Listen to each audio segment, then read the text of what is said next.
Sa ngala ng Ama, ng Anak at ng Espiritu Santo. Amen. Ang pagpapala ng ating Panginoong Hesukristo, ang pag-ibig ng Diyos Ama at ang pakikipagkaisa ng Espiritu Santo nawa ay sumainyong lahat. At sumainyo rin. Magandang umaga po sa inyong lahat. Magandang umaga din po, Father. Welcome po sa Pambansang Dambana at Parokya ni Santo Padre Pio. Ngayon po ay Miyerkules sa ika-11 na linggo sa karaniwang panahon. Kaysa po ng lahat ng ating mga intensyon, ipanalangin natin ang lahat ng mga nagpamisa, ang mga nagdiriwang ng kaarawan at anibersaryo sa araw na ito, ang mga patuloy na dumudulog kay Santo Padre Pio para sa kanilang mga kahilingan at karamdaman, at para sa kapayapaan ng kaluluwa ng lahat ng ating mga yumao.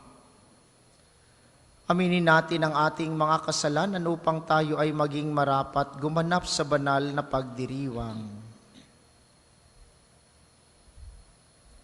Inaamin ko sa makapangyarihang Diyos at sa inyo mga kapatid na lubha akong nagkasala sa isip, sa salita at sa gawa at sa aking pagkukulang.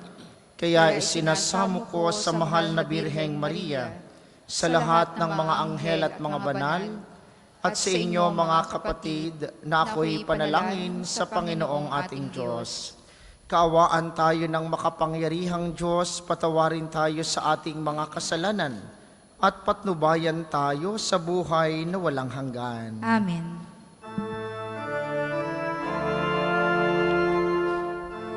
Panginoon, kaawaan mo kami. Kaawaan mo kami. Panginoon, kaawaan mo kami. Kaawaan mo kami. Kristo, kaawaan mo kami. Kaawaan mo kami. Kristo, kaawaan mo kami. Kaawaan mo kami.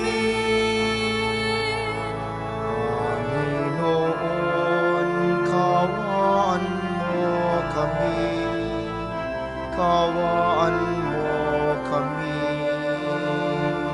Panginoon, kaawaan mo kami. Kaawaan mo kami. Manalangin tayo.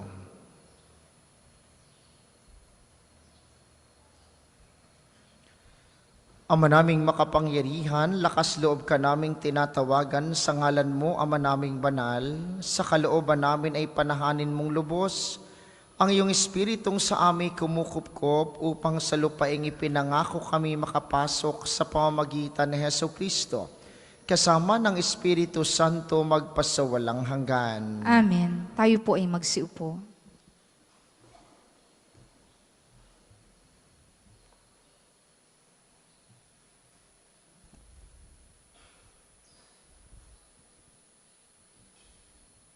Pagbasa mula sa aklat ng Deuteronomio.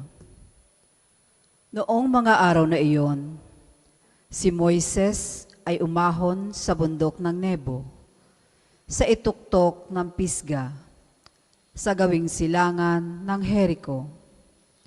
Doon, ipinakita sa kanya ng Panginoon ang buong lupain, mula sa Galaad hanggang Dan, ang buong Neftali, ang lupain ng Ephraim at Manases, ang buong lupain ng Huda hanggang sa kanluran, ang Negeb at ang kapatagan. Sa makatawid ay ang kapatagan ng Jericho, ang lungsod na mga palaspas, hanggang Soar, sinabi sa kanya ng Panginoon, iyan ang lupain na aking ipinangako sa inyong mga ninunong, sina Abraham, Isaac at Jacob. Ipinakita ko ito sa iyo ngunit hindi mo mararating. At si Moises na lingkod ng Panginoon ay namatay sa lupain ng Moab, ayon sa salita ng Panginoon. Inilibing siya ng Panginoon sa isang lambak sa Moab, sa tapat ng Bet-peor. Ngunit ngayon walang nakaalam ng tiyak na lugar.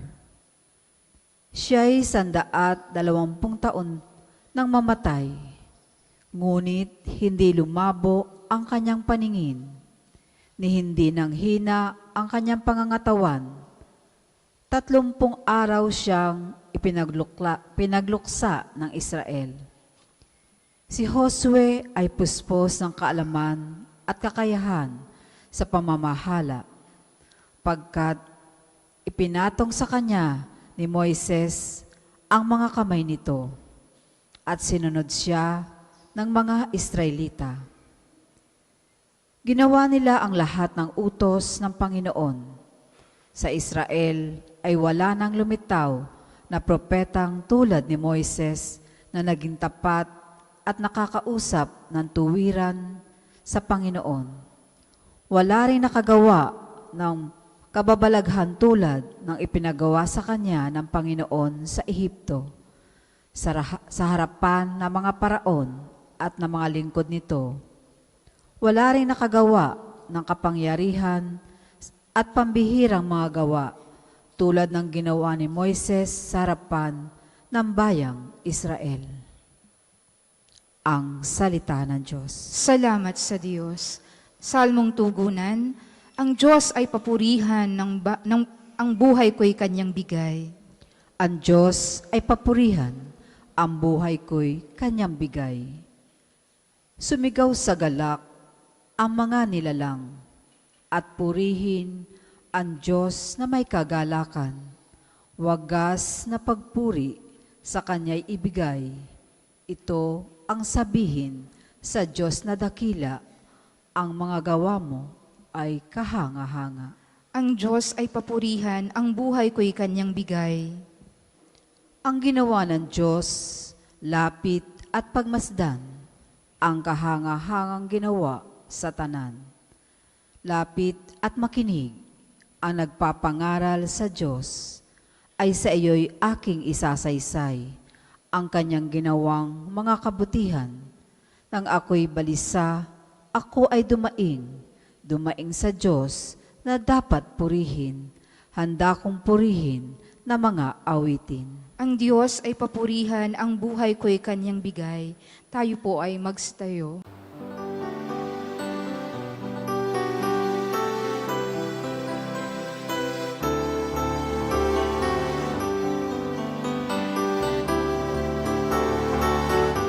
Alleluia, alleluia, alleluia, alleluia, alleluia, alleluia, alleluia. Alleluia, alleluia, alleluia. Alleluia, alleluia, alleluia, alleluia. Sumainyo ang Panginoon. At sumainyo rin. Ang mabuting balita ng Panginoon ayon kay San Mateo. Papuri sa iyo, Panginoon. Noong panahong iyon, sinabi ni Jesus sa kaniyang mga alagad, "Kung magkasala sa iyo ang kapatid mo, puntahan mo siya at kausapin ng sarilinan. Kapag nakinig siya sa iyo, ang pagsasama ninyong magkapatid ay mapapanauli mo sa dati at napapanumbalik mo siya sa Ama. Ngunit kung hindi siya makinig sa iyo, magsama ka pa ng 1 o 2 tao upang lahat ng pinag-usapan ninyo ay mapatunayan ng 2 o 3 saksi. Kung hindi siya makinig sa kanila, sabihin mo ito sa pagtitipon ng simbahan. At kung hindi pa siya makinig sa natitipong simbahan, ituring mo siyang hentil o isang publikano. Sinasabi ko sa inyo, anumang ipagbawal ninyo sa lupa ay ipagbabawal sa langit, at anumang ipahintulot ninyo sa lupa ay ipahihintulot sa langit. Sinasabi ko pa rin sa inyo, kung ang dalawa sa inyo rito sa lupa ay magkaisa sa paghingi ng anumang bagay sa inyong panalangin, ipagkakaloob ito sa inyo ng aking amang nasa langit. Sapagkat saan man may 2 o 3 nagkakatipon dahil sa akin, naroon akong kasama nila. Ang mabuting balita ng Panginoon. Pinupuri ka namin, Panginoong Heso Kristo. Tayo po ay magsiupo. Muli po, magandang umaga sa inyong mga naririto sa atin sa pambansang dambana, gayon din sa mga patuloy na nakikiisa sa atin via live streaming, lalo tigit ang mga kababayan nating OFW.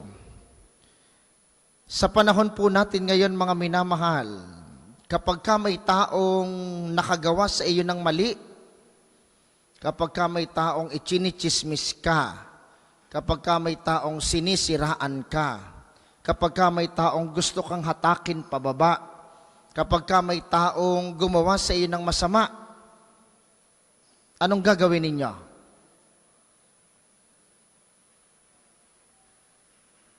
Hoy, gising ho kayo, gising. Mga kayo ay hindi na magising. Anong gagawin ninyo? Ipagdadasal na mamatay na. Tingnan nyo ang unang bahagi ng mabuting balita, napakaganda. Ang sabi dito ni Jesus, kapag ka ang kapatid mo ay nagkasala sa iyo, pupuntahan mo. Digi baligtad. Digi kung tayo, abay, ikaw ang may kasalanan di ikaw ang lumapit, ikaw ang nagkamali, di ikaw ang humingi ng tawad. Yun ang panuntunan ng mundo. Pero ang panuntunan ni Jesus, iba. Kung siya ang nagkamali na, ikaw ang pumunta at kausapin mo. Kaya ba ninyo yan? Ako hindi ko pa kaya. Baka akala nyo, ako'y kayang-kaya ko. Mahirap ho iyon. Lalo ngayon, di ba? Meron tayong kultura ngayon ng pagka-cancel. The cancel culture that we have sa social media. Kapag ayaw mo, black. Kapag ayaw mo, unseen, restricted. Diga? Napakadali ngayon. Pero patuloy ang paalala ni Jesus. Dahil wala hong nakakapasok ng langit na hindi nakikipag-ayos sa mga kaaway. Walang nakakapunta ng langit na hindi nagpapatawad. Kaya napakaganda tinan nyo, bihira ito. Pero ito ang paalala ni Jesus. Kapag nagkamali ang iba, tayo ang pupunta. Sila ang may mali, tayo ang pupunta para makipagkasundo. Yun ho'y nangangailangan ng isang malaking kababaang loob. Pero ang taong may mababang loob, siya ang may kaligtasan sa bandang huli. Dahil napakadali pong magmataas, napakadaling magmatigas kapag lalong alam mo, ako ang tama. Siya ang lumayo di bahala siya. Ikaw ang nagkasala di bahala ka. Pero tingnan nyo ang Diyos. Tayo ang nagkamali. Tayo ang tsismosa. Tayo ang matataray. Tayo ang madadamot. Sinong bumibisita sa atin? Digi ang Diyos. Sa palagigirin nyo, kung hindi tayo pupuntahan ng Diyos, ay sisikatan ka ng araw kanina. Sa palagay ba natin, kapag ka sinabi ng Diyos na ang pwede lamang pumunta dito, ay yung mga bababait at walang kasalanan, sino makakasimba? Wala ring magmimisa sa inyo. Pare-parehas tayo. Bakit? Dahil ang gawaing kabanalan at kabutihan ay isang mahabang proseso. Yun ang maganda sa Diyos natin. Kaya nga ang sabi niya sa bandang huli, kung saan may 2 o 3 na nagkakatipon para sa Kanya, 2 Dahil ngayon, madalis magkatipon ang mga tao para ano? Para manira ng iba. Nagkakatipon para magchismisan. Ba, hindi ho yung pagtitipon yun ang sinasabi ng Panginoon. Kung sinong nagtitipon para sa Kanya, siguradong naroon siya. Kaya kahit tayo makasalanan, kahit tayo nagkakamali, kahit tayo paulit-ulit ang mga kasalanang ginagawa, basta tayo nagkakatipon para sa Diyos, tulad ng banal na misang ito, sigurado, narito ang Diyos. Yun ang malaking pag-asang ibinibigay sa atin. Yun ang pag-asa ng hubileyong ito ngayong taon ng biyaya, ngayong taon ng pag-asa. Dahil laging paalala ng Diyos sa ating mga pagkakamali, sa ating kahinaan, siya ang laging lumalapit sa atin. Siya ang naghihintay at aakayin tayong pabalik sa Kanya. At yun din ang hamon sa bawat isa sa atin. Mahirap, pero posible. Kailangan ng malaking kababaang loob, pero kaya nating pagsumikapan. Habang tayo'y tumatanda, dapat tayo nagiging mapagpakumbaba. Napapalampas dapat natin ang mga pagkakamali ng iba, na pagpapasensyahan natin ang mga maling gawain ng mga tao sa paligid, upang unti-unti tayo, tulad ni Kristo, maging karapat-dapat sa Ama, upang ang lahat ay maakay din natin patungo sa buhay sa kalangitan. Kaya po kay Jesus na ating tatanggapin mamaya sa banal na komunyon, inyo pong ibulong sa Kanya, sabihin ninyo, Panginoon, bigyan mo po ako ng malaking kababaang loob tulad mo. Hayaan mong sa mga taong nagkakamali, sa mga taong mahirap pakisamahan, sa mga taong laging iniisip ay masama para sa akin, hayaan mong magkaroon ako ng kababaang loob na patawarin sila. At muli akayin sila pabalik sa iyo, upang kaming lahat magkasama-sama sa buhay mo sa kalangitan.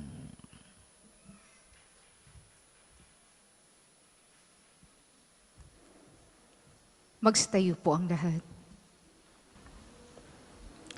Mga kapatid, kalakip ng malalim na pananampalataya at pag-asa, dumulog tayo sa Diyos sa kabila ng ating kahinaan at ating sabihin sa Kanya, Panginoon, dinggin mo kami. Panginoon, dinggin mo kami. Upang ang pangakong kaligtasan ng Diyos ay maitanim ng simbahang katolika sa puso ng mga mananampalataya at magsilbing ilawan nawa ang kanilang pananampalataya sa paghihintay sa pangakong kaligtasan ng Diyos. Manalangin tayo. Panginoon, dinggin mo kami. Upang ang kaligtasang ibinigay ng Diyos sa hinirang na bayan ay patuloy niyang maipagkaloob sa lahat ng bansa, sa sanlibutan, at nawa ang mga hinirang na lider ay maging matapat sa kanilang tungkulin na maghasik ng kapayapaan at pagmamahalan. Manalangin tayo. Panginoon, dinggin mo kami.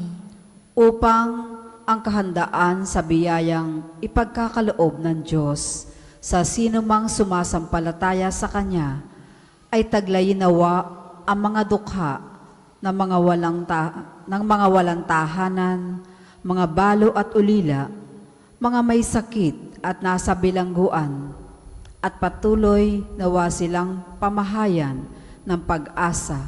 Manalangin tayo. Panginoon, dinggin mo kami. Upang ang kahandaang hinihingi ng Panginoon ay maipakita nating nagkakatipon sa pagdiriwang na ito, at nawa kasama ang ating pamilya ay magsikap tayong lahat na mapalalim ang ating pananampalataya kay Kristo. Manalangin tayo. Panginoon, dinggin mo kami. Para sa mga kapatid nating nawawala at pinaniniwala ang pumanaw na, partikular ang mga sabungero, nawa ay pagkalooban sila ng Panginoon ng kapatawaran sa kanilang mga kasalanan at ng walang hanggang kapahingahan sa Kanyang kaharian. Nawa ay makamtan nila at ng kanilang mga naulilang pamilya ang kapayapaan ng kalooban sa pamamagitan ng pagkakamit ng hustisya at kapatawaran Manalangin tayo. Panginoon, dinggin mo kami. Maawaing Ama, pag-isahin mo nawa kami at ipagkaloob ang aming mga hinihiling sa pamamagitan ni Kristong aming Panginoon. Amen. Magsiupo po ang lahat. Para po sa mga maghahandog ng sobre, pakihulog na lamang po sa buslo.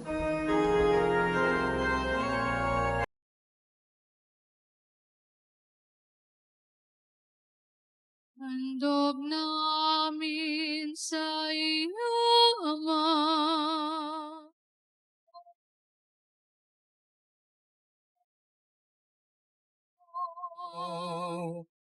Handog ng bayang umasa, sumasamba't nagmamahal sa iyo.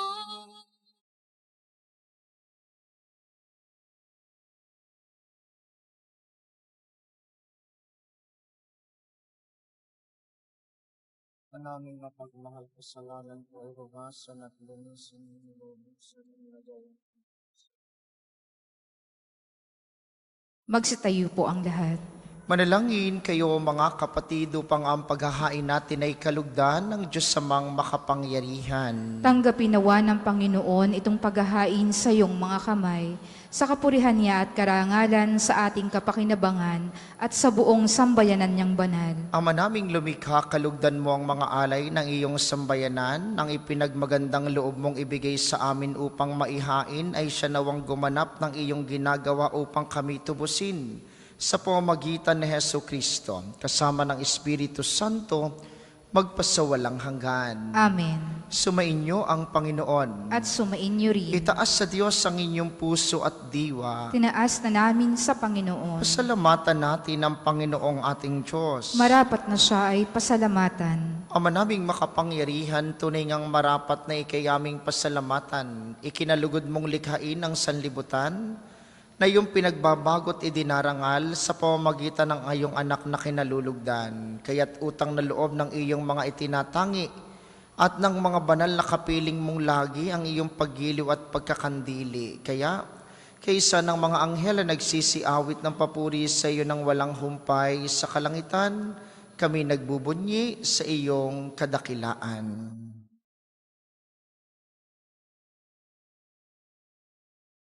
Santo, Santo, Santo, Panginoong Diyos ng mga hukbo, napupuno ang langit at lupa ng kadakilan mo. Hosana, Hosana, sa kaitaasan. Pinagpala ang naparirito sa ngalan ng Panginoon. Hosana, Hosana, sa kaitaasan.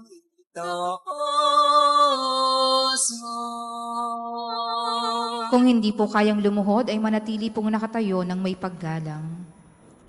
Ama naming banal, ikaw ang bukal ng tanang kabanalan, kaya't sa pamamagitan ng iyong Espiritu, gawin mong banal ang mga kaloob na ito upang para sa aming maging katawan at dugo ng aming Panginoong Heso Kristo. Bago niya pinagtiis ang kusang loob na maging handog, hinawakan niya ang tinapay, pinasalamatan kaniya, pinagati-hatiin niya iyon, iniabot sa kaniyang mga alagad at sinabi, tanggapin ninyong lahat ito at kanin ito ang aking katawan na ihahandog para sa inyo.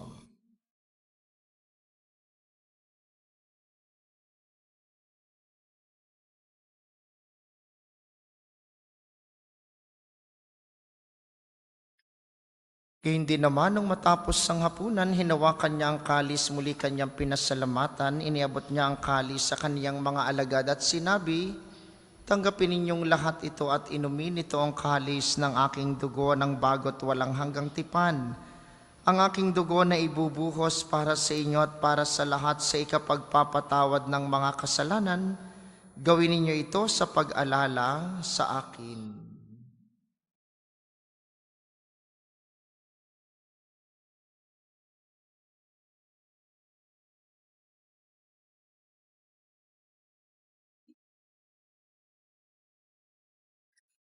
Ipagbunyi natin ang misteryo ng pananampalataya. Si Kristo'y namatay, si Kristo'y nabuhay, si Kristo'y babalik sa wakas ng panahon.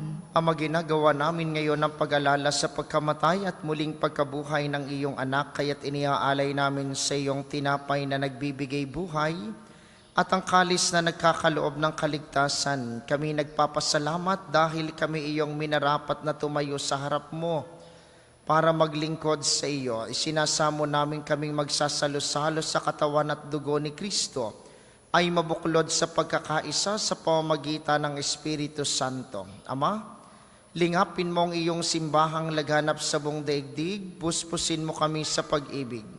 Kaysa ni Leon na aming Santo Papa at ni Gilbert na aming Obispo at ng Tanang Kaparian, alalahanin mo rin ang mga kapatid naming nahimlay ng may pag-asang sila'y muling mabubuhay, kaya hindi ng lahat ng mga pumanaw, kaawaan mo sila't patuloyin sa iyong kaliwanagan. Kaawaan mo at pagindapatin kaming lahat na makasalo sa iyong buhay na walang wakas, kaysa ng mahal na Birheng Maria, ang ina ng Diyos, ni San Jose na kanyang esposo, kaysa ng mga apostol at ng lahat ng mga banal na namuhay dito sa daigdig ng kalugod-lugod sa iyo, maipagdiwang nawa namin ang pagpupuri sa ikararangal mo sa pamamagitan ng iyong anak na aming Panginoong Heso Kristo. Sa pamamagitan ni Kristo kasama niya at sa kaniyang lahat ng parangal at papuri ay sa iyo, Diyos samang makapangyarihan kasama ng Espiritu Santo, magpasawalang hanggan. Amen. Amen. Amen. Tayo po ay magsitayo. Sa tagubili ng mga nakagagaling na utos sa turo ni Jesus na Panginoon natin at Diyos, ipahayag natin ng lakas loob.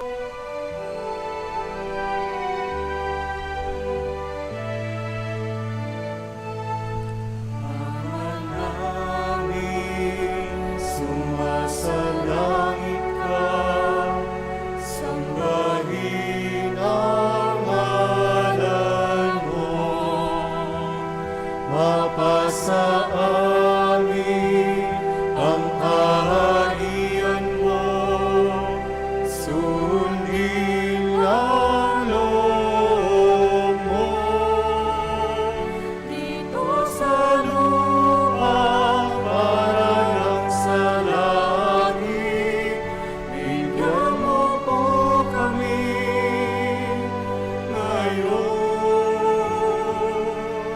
ng aming kakanin sa araw-araw at paglawarin mo kami sa aming mga sala para na pagpapatawad namin sa nagkakasala sa amin, at huwag mo kaming ipahintulot sa gusto, at iadya mo kami sa lahat ng masama. Inihiling namin kami iadya sa lahat ng masama, pagkalooban ng kapayapaan araw-araw, iligtas sa kasalan at ilayo sa lahat ng kapahamakan. Samantalang aming pinananabikan ang dakilang araw ng pagpapahayag ng tagapagligtas naming si Heso Kristo. sapagkat iyong kaharian at ang kapangyarihan at ang kapurihan magpakailanman. Amen. Panginoong Heso Kristo, sinabi mo sa iyong mga apostol, kapayapaan ang iniiwan ko sa inyo, ang aking kapayapaan ang ibinibigay ko sa inyo, tunghayan mo ang aming pananampalataya at huwag ang aming mga pagkakasala. Pagkalooban mo kami ng kapayapaan at pagkakaisa ayon sa iyong kalooban, kasama ng Espiritu Santo magpasawalang hanggan. Amen. Ang kapayapaan ng Panginoon ay laging sumainyo. At sumainyo rin. Magbigayan kayo ng kapayapaan sa isa't isa.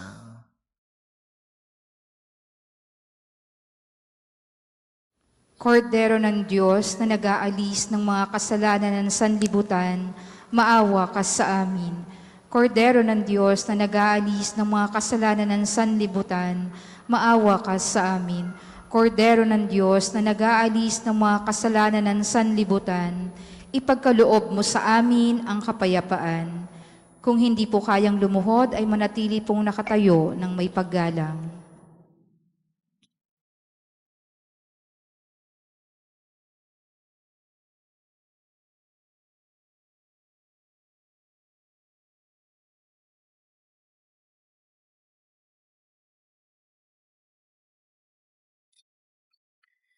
Ito ang kordero ng Diyos, ito ang nag-aalis ng kasalanan ng sanlibutan, mapalad ang mga inaanyayahan sa kaniyang piging. Panginoon, hindi Hindi ako ako karapat-dapat na magpatuloy sa iyo, ngunit sa isang salita mo lamang ay gagaling na ako.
Manalangin tayo. Ama naming mapagmahal, ang pakikinabang namin sa piging na banal ay magdulot nawa sa amin ng kaligtasan at magtanghal sa amin sa luningning ng iyong katapatan. Sa pamamagitan ni Hesukristo, kasama ng Espiritu Santo, magpasawalang hanggan. Amen. Maraming salamat sa ating mga tagapaglingkod at sa inyo pong lahat na nakiisa sa ating banal na pagdiriwang. Maraming salamat po sa inyo, lagi po kayong mag-iingat. Sumainyo ang Panginoon. At sumainyo rin. Pagpalain kayo ng makapangyarihang Diyos, ang Ama, Anak at Espiritu Santo. Amen. Ang banal na misa ay naialay na, humayo kayo sa kapayapaan at pag-ibig ni Kristo. Salamat sa Diyos.